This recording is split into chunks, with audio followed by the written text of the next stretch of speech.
Nos corresponde hablar de la segunda parte de ese mensaje que comenzamos la semana pasada, al cual titulamos Las armas de nuestra milicia no son carnales. Las armas de nuestra milicia, segunda parte. Y leemos segunda a los Corintios, capítulo 10, versículo 4, que dice: porque las armas de nuestra milicia no son carnales, sino poderosas en Dios para la destrucción de fortalezas. Las armas de nuestra milicia no son carnales, sino poderosas en Dios para la destrucción de fortalezas. Decíamos en el mensaje anterior que efectivamente la desigualdad que se vive en nuestro país es muy grande. Que la brecha entre los que tienen mucho y los que tienen poco y otros casi nada es muy grande. Y que esta situación pide a gritos un cambio. Que entendemos que la iglesia es un agente generador de cambios y que juega un papel vital en estos procesos de transformación. Pero no contemplamos la violencia como arma para lograr dichos propósitos. También decíamos que para ganar esta batalla hay que entender que hay dos frentes, uno natural y uno espiritual. Si no peleamos esta batalla en sus dos frentes, el natural y el espiritual, entonces difícilmente vamos a poder ganarla. Pero ¿quiénes deben pelear esta guerra, esta batalla en el mundo natural? Los que desconocen el mundo espiritual. Porque ellos no pueden entender todo lo que pasa en la atmósfera, todo lo que pasa en los cielos, en los aires, todo lo que se mueve. Ellos no entienden eso. Pero usted y yo sí. Así que mal haríamos en esperar que los que ni entienden ni saben que existe un poder de las tinieblas que se mueve en los aires, peleen esta batalla desde el plano espiritual. ¿Cómo la van a pelear ellos?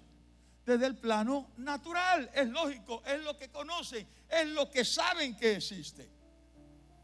Pero los creyentes, los que sí conocemos y entendemos el mundo espiritual, a los que se nos ha dado ese discernimiento espiritual para entender que hay unas legiones de demonios, principados, potestades, gobernadores de maldad en las regiones celestes, que son las que incitan a la violencia, que son las que quieren destrucción, que son las que tienen arruinado a los pueblos, que son las que ponen esa dureza en el corazón de los que están en el gobierno para que terminen de aplastar al caído.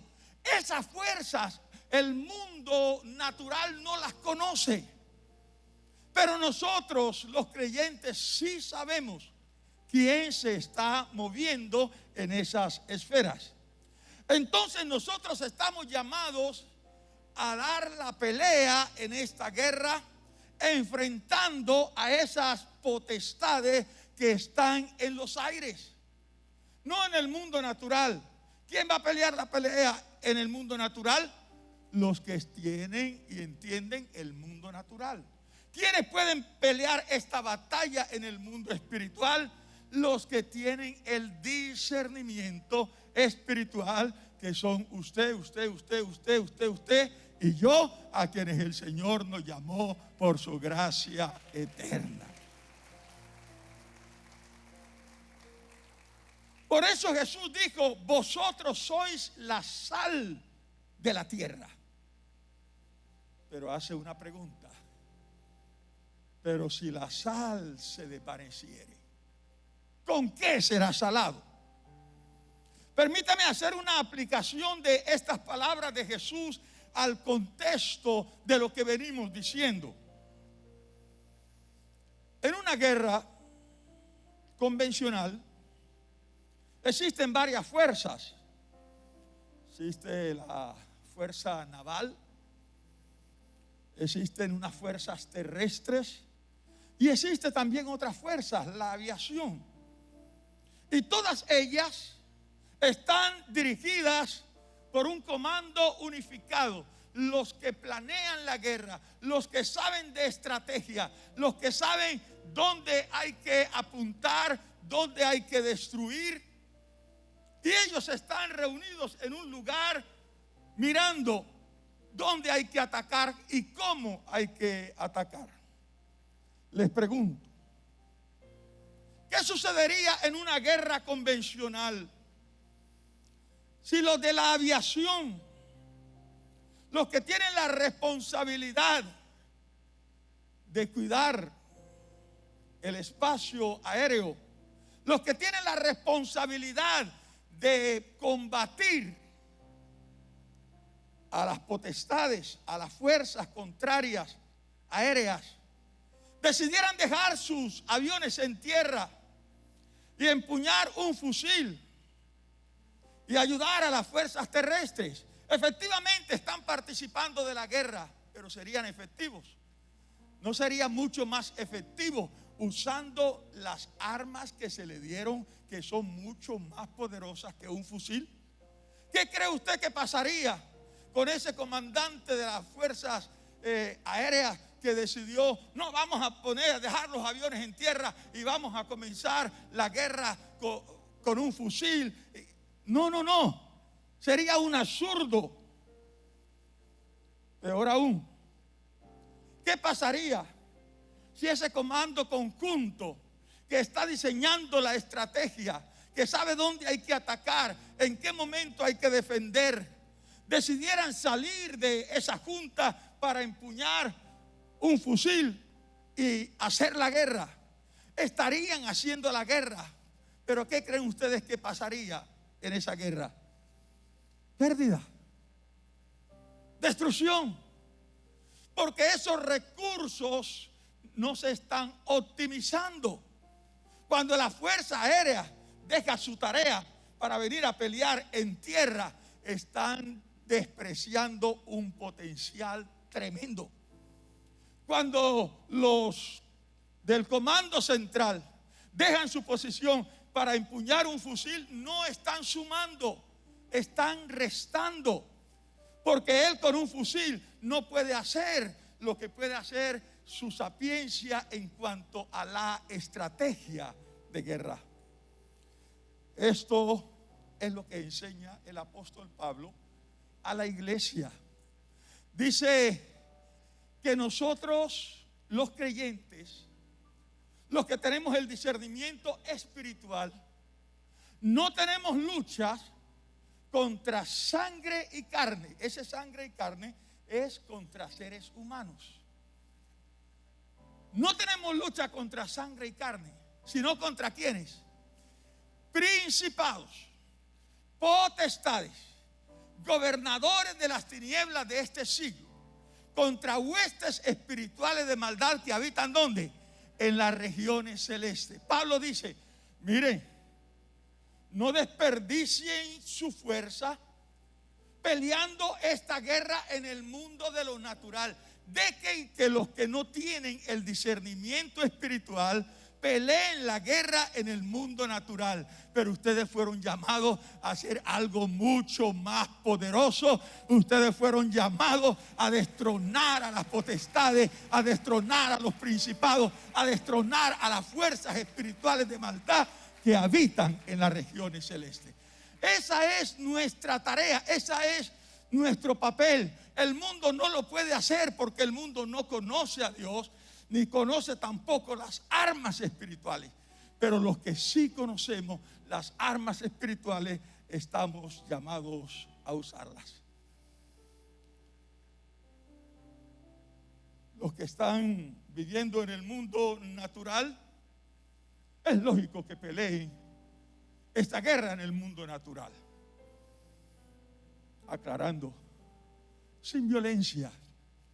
Porque como lo hemos dicho reiteradamente, la violencia solo engendra más violencia. Pero nosotros, que fuimos llamados, yo diría que somos en el ejemplo como la aviación, estamos llamados a pelear contra esas fuerzas destructoras. ¿Qué cree usted que hace más daño? ¿Un avión de guerra o un fusil? Una pregunta estúpida, yo lo sé. Para preguntarles, ¿qué cree usted que hace más?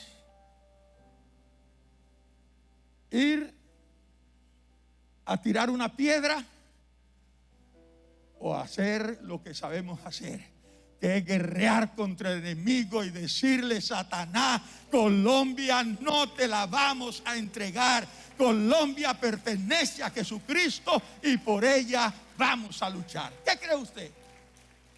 Obvio.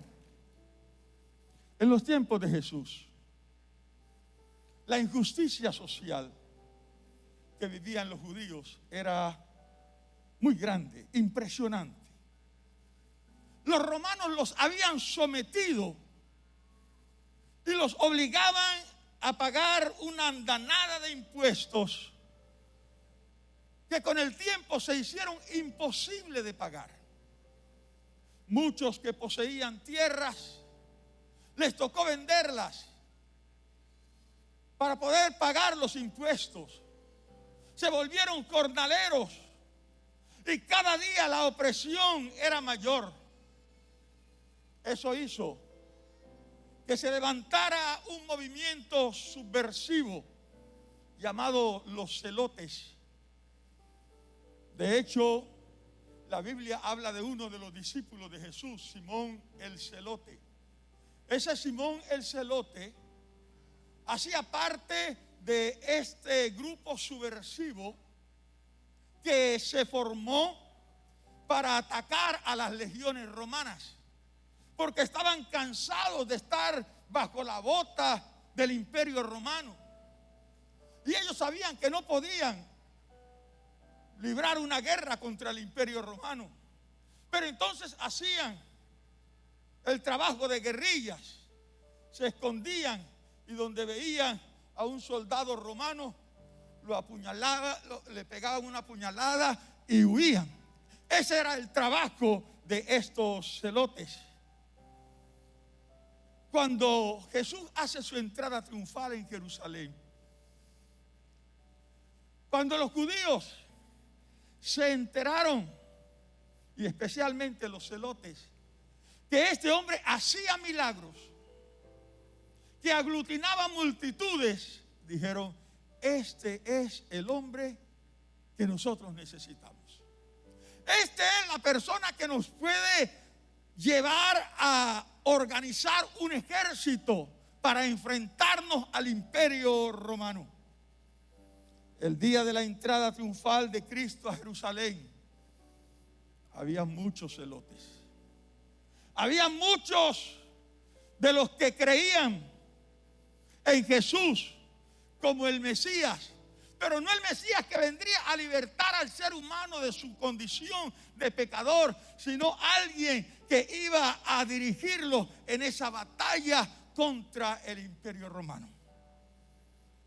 Cuando Jesús les hace saber que su revolución no era una revolución de armas, sino una revolución pacífica, muchos de los que le seguían creyendo que él sería ese libertador decidieron abandonarlo.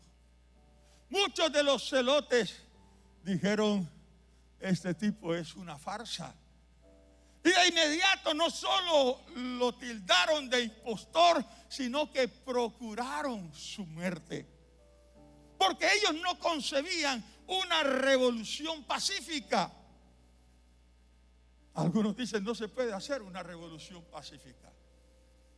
Pero quiero decirle a los que dicen no se puede hacer una revolución pacífica. Jesús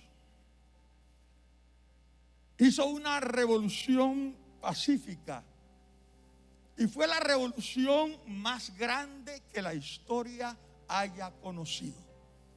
La revolución que hizo Jesús ha sido la revolución más longeva que se haya conocido. Comenzó hace más de 2000 años y todavía sus seguidores seguimos en esa revolución que es sacar del corazón del hombre su mal y entronar a Cristo Jesús. Para Jesús, una revolución que no está centrada en la transformación del ser humano es de corta duración. Repito, una revolución que no provoca un cambio interior es de corta duración. Porque si no hay una transformación interior, los que hoy protestan por la desigualdad, al llegar al poder, van a hacer lo mismo o peor que los que otros hacían. Eso lo ha mostrado la historia. No se necesita ser adivino para saber que esto pasa. ¿Sabía usted que el 80% de nuestros gobernantes, de estudiantes, también tiraron piedra? De estudiantes también reclamaron justicia social. Pero ¿qué pasó cuando ellos llegaron al poder? Salió a flote la miseria humana. Salió a flote la maldad de su corazón. Se olvidaron de sus postulados. Se olvidaron del que sufre. Se olvidaron de las viudas. Se olvidaron de los pobres. Se olvidaron del huérfano. Y más bien, ahora trataron de llenar sus bolsillos. Esta es la historia de los pueblos. Por eso Jesús le apuesta a una revolución diferente. Vamos a revolucionar el corazón del hombre. Cuando esa revolución se da en el interior del ser humano, las cosas cambian. Mira lo que dice Proverbios 29:2. Cuando los justos gobiernan, el pueblo se alegra. Pero cuando los perversos están en el poder, el pueblo gime. ¿Qué está diciendo la palabra?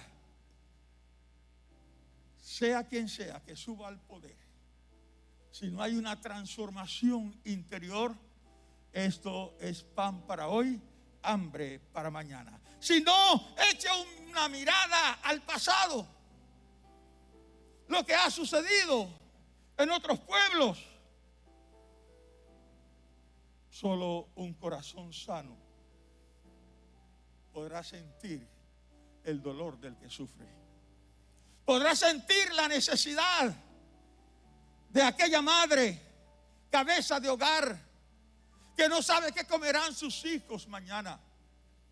Solo un corazón sano entenderá la frustración de un joven que se graduó de secundaria y con una gran ilusión de entrar a la universidad, ser un profesional, alcanzar sus sueños y luego entender que no puede seguir porque no tiene para la matrícula o no tiene para pagar los semestres. Eso lo entiende alguien que tiene un corazón sano, que pone los intereses de otros por encima de sus propios intereses. Así que estamos comisionados por nuestro comandante en jefe a participar de esta transformación, llevando el mensaje de Jesús a cada corazón. Porque cuando Jesús se entrona en el corazón, hay esperanza para la humanidad.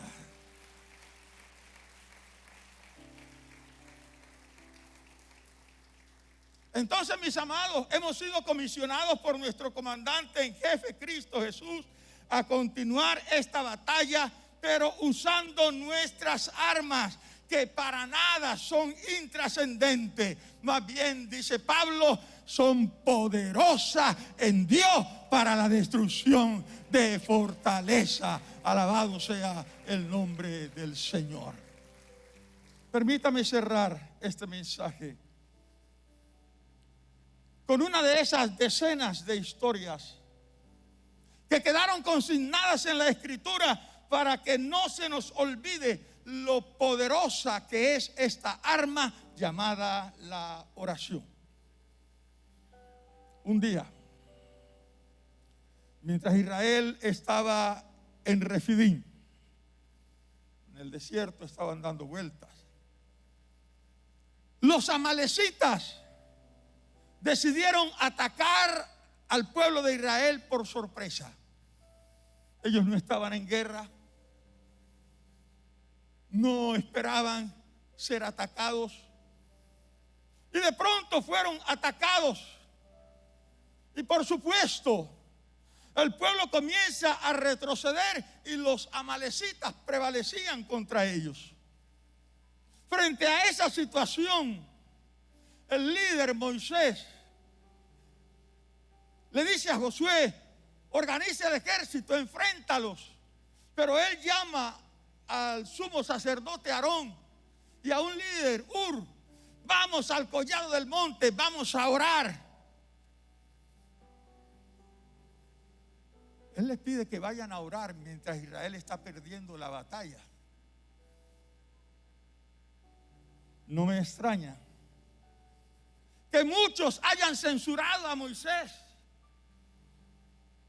¿Cómo que te vas a ir a orar cuando es momento de actuar? ¿Cómo que te vas a ir a orar a la montaña cuando aquí estamos nosotros combatiendo y no tenemos esperanza de ganar esta guerra?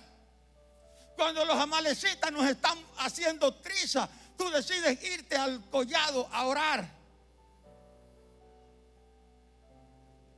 La decisión que tomó Moisés estuvo basada en que él entendió que humanamente ellos no podían ganar esa guerra.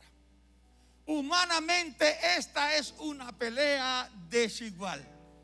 Aquí necesitamos definitivamente la intervención divina. Aquí necesitamos que Dios meta su mano. Mire, hermano, hay situaciones que requieren que Dios meta su mano. Y te digo una cosa, la situación que vive Colombia requiere que hoy más que nunca Dios meta su mano en favor de nuestra nación. Denle un aplauso a Él.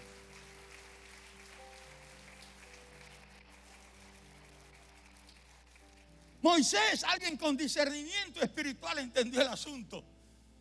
Yo hago muy poco cogiendo una vara, cogiendo un palo para enfrentarme a los amalecitas. Yo hago mucho más usando el arma que Dios me dio. Así que se fue al collado del monte y levantó sus manos y comenzó a orar: Dios. Y cuando él levanta sus manos, algo comienza a suceder. Aarón y Hur, que oraban con un ojo cerrado y el otro abierto, enseguida notaron que cuando Moisés levantó sus manos, algo pasó en la batalla. Pero los amalecitas comenzaron a retroceder y los israelitas comenzaron a empoderarse, y eran ellos los que decían vamos, y los amalecitas a retroceder y estos a vencer. Pero después de un rato, cuando Moisés se cansó y bajó sus manos, algo ocurrió de nuevo. Ahora son los amalecitas quienes toman fuerza, se empoderan y hacen retroceder a Israel.